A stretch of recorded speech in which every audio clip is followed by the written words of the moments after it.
Hola y bon dia, everybody. We are actually going on a very fun trip today over to Sintra from Lisbon, but we are running late, so we actually need to head out right now. Let's go!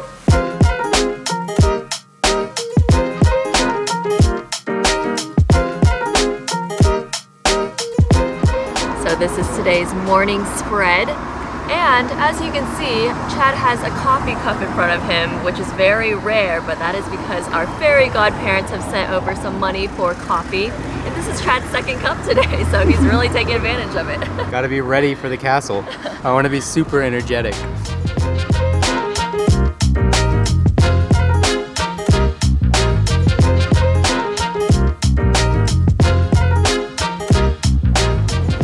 We have made it to the Rocio train station, and there's actually a train that will take us straight from Lisbon all the way to Sintra.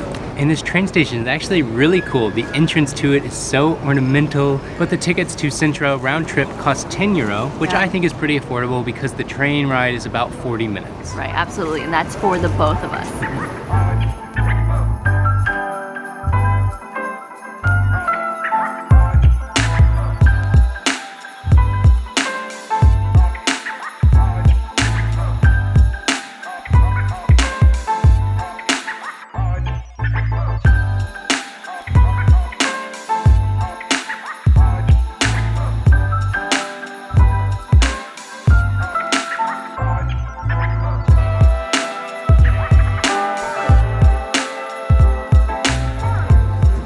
We got a seat right up front, and they actually take credit card, which is very convenient, so you don't need any cash. Just pay with your credit card and get on the bus.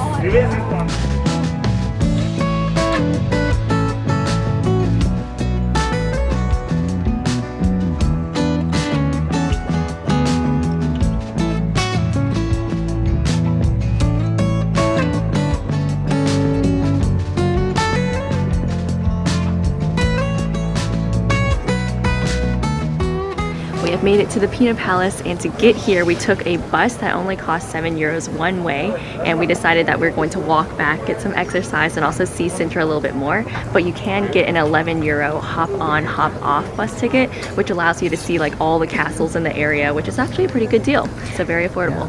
And then we also bought our tickets for the palace online, which allowed us to get in a lot faster. That way we didn't have to wait in line to buy the tickets, so we could just hop in, they would scan it, and you can just keep walking up to the palace. And now that we're here, my first impressions of this place is it is even bigger in person, and it's even more colorful. Yeah. It's really amazing. The lizard. Oh yeah, it does look like him.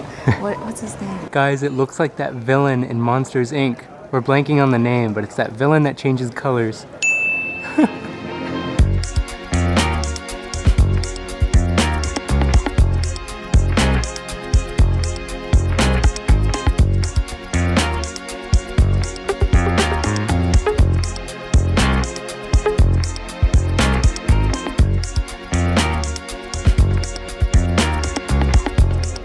We just got a little tower to ourselves, and I thought this would be a great time to tell you a little bit of history about the Pena Palace. So this palace was actually built by the King of Portugal, who was actually a German royalty that married into the family here. And what he wanted to do to prove his love of Portugal was build this palace as an ode to Portugal. What it is it's a variety of Portuguese styles. You can see the tile, there's actually some Moorish influence, so the architecture is very unique because he's trying to represent Portugal in all of its many facets. He bought this estate with his own money and then gifted it to the family here, and they actually came here every summer for about 60 years visiting, and I can totally see why. It is absolutely beautiful up here. You have such incredible views, and it's just so colorful and so happy. So that's pretty much all the history that I know about the castle, but now we're gonna go explore it a little bit more because there's a few more terraces to see. Where are we, Claire? The other side of the castle. This place just keeps going on. And we're not even going inside. Ow. Oh no. Behind me is the Moorish castle, which is another castle you can visit in the area. We decided to skip out on it just because we don't have enough time to do all the castles, but if you have extra time, you should definitely go.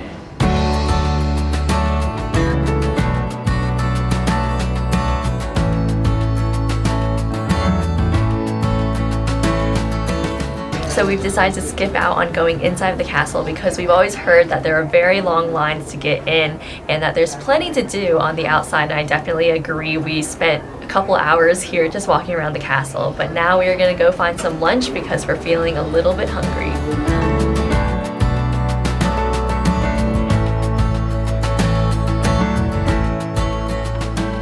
What? Big one? So many. So we're trying to leave the park grounds, and I think that we're locked in, so we kind of just took a break to look at some fish, but I think we're gonna hop this fence. We are joined by some friends also hopping the wall. It's not just us.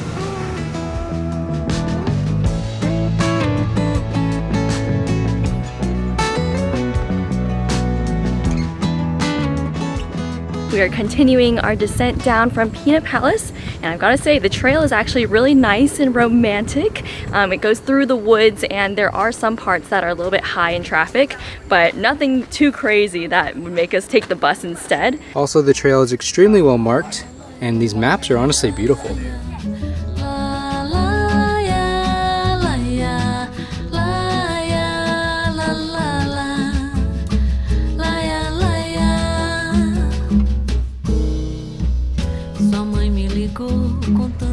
We've made it back to the city.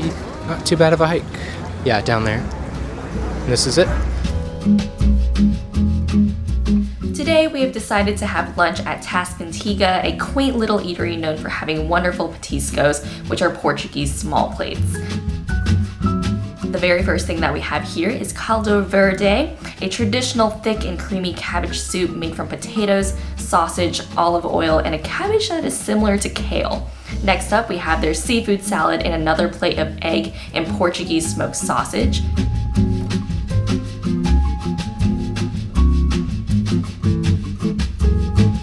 This sausage dish is everything warm and comforting, and in divine contrast, the seafood salad is perfectly refreshing.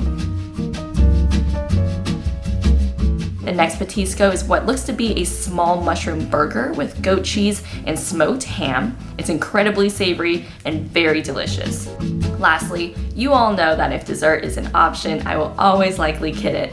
This is kind of like a pumpkin lava cake with curd cheese ice cream, and seriously, it tastes as good as it looks. So we just finished lunch. It was absolutely incredible. Everything was so delicious, and it was unlike anything that I've ever really had before. We are now heading to another famous spot that is hopefully not too far away. I think it's only like a 5 to 10 minute walk. So I did not buy our ticket for the next landmark online, so we are now in line waiting to buy our ticket.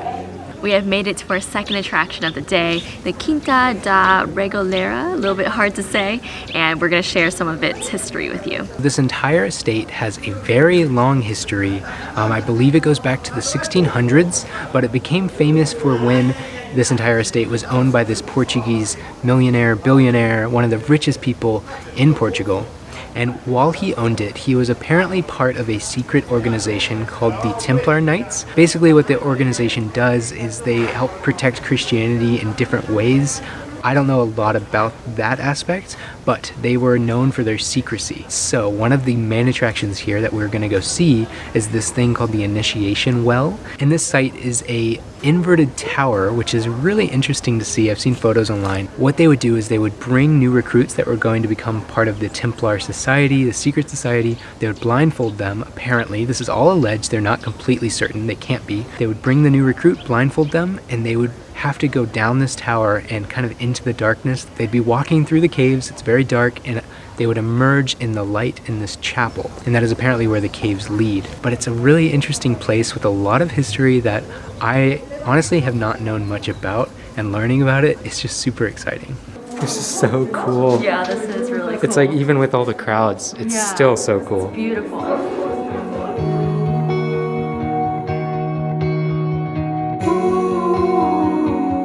So we just got done with seeing the inverted tower, and I've got to say it was pretty cool because usually you're seeing a normal tower where you can climb up and see the view from all the angles, but this time you're climbing downwards and looking into the tower and then looking up for the view, or I guess in the center, and that was just really extraordinary. And then after that you had to go through a system of caves, and what was interesting about these caves was the ceiling kind of looked like coral, and like the rocks just looked so specifically placed. I don't know if they had carved it in this way or if the earth is just naturally like that, but it was really cool. It kind of looked like a pirate movie set. Now we have exited that area and now we're going to continue exploring the park grounds.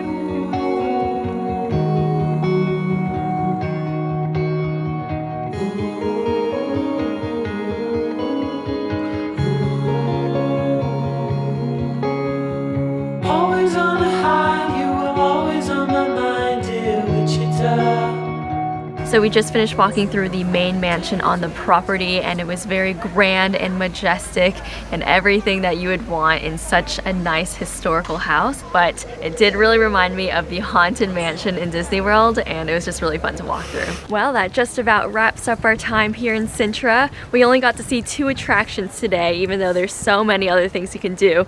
But that is because the sun is setting earlier and earlier every single day because it's about to be the winter time. And so now we're going to go hop on the train and go all the way back to Lisbon. Days we were told would never grow old here in Wichita. We were down by the river all through the night, watching the stars and the city lights. Right from the start said we never grow apart, dear Wichita. We've officially made it back to Lisbon and tonight we actually have something very exciting planned. So in our last video we briefly mentioned that Portugal was the end of the world back then because it is essentially as far west as people could go, and other than that they would just look out into the sea and see nothing else there. And what's really interesting is it actually inspired a genre of music called Fado here, and it's kind of a melancholy folk music that has a lot of nostalgic meaning. Say that you have a loved one out at sea or missing, they would write poetry and sing these songs about missing that person. Right, so you can kind of say it's like the Portuguese blues in a sense. And tonight we're gonna go and experience that over some tapas, or petiscos as they say it here in Portugal. So we just made it to the place that we were going to get our petiscos at and listen to the Fado music, but sadly they are completely booked up. They have reservations in the whole place. So what we're going to do is actually come back later. Their music doesn't start until later, and we're gonna stand at the bar and hopefully hear some of that sweet, sweet Fado. So now we're actually gonna go find something else to eat. Whatever is cheapest, we don't really mind. Not too cheap though. So we've decided that we're not going to do the cheapest option because we do the cheapest option every single day for breakfast, lunch, and dinner. So we're going to do something just a little bit nicer. And I'm really excited because it's on a nice street and we can just people watch while we eat and have a nice meal.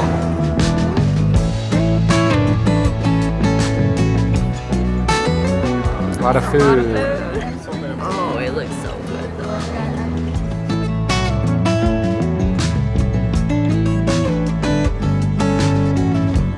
So in our last video you saw us eating some canned sardines, but today we're going to be eating some grilled ones. And this is actually the summertime food of choice here in Portugal, and even though it is the winter we decided to try it anyways. And they love it so much that there's actually a festival called the Santo Antonio Festival that celebrates these fish. What they do is they marinate it in Portuguese olive oil and then they eat it straight off the grill. And then here we have the pastel de bacalhau, and in the last video you saw us eating the fish itself, which is a codfish, and this time it is in a fish cake. And then we also got the octopus again because man, their octopus here is so good. If you come to Portugal, you can't leave without eating the octopus. Hope they don't knock our sardines down. It's so close. Tá saindo madame com pãozinho e salame. Amanhã você se serve, pega o que quiser. The show should start in 5 minutes.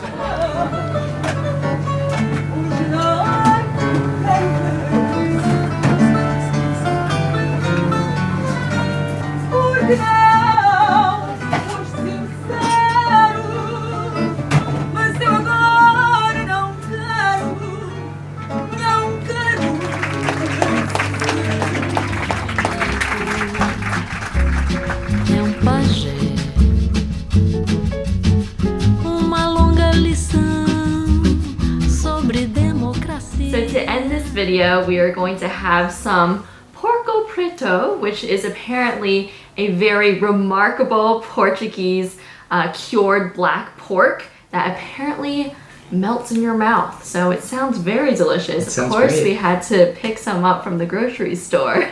These pigs in Portugal are known as the Raca Alentejana. These pigs roam freely in the countryside, eating the acorns of cork and holm oak trees. And they look like this, I guess. Aww.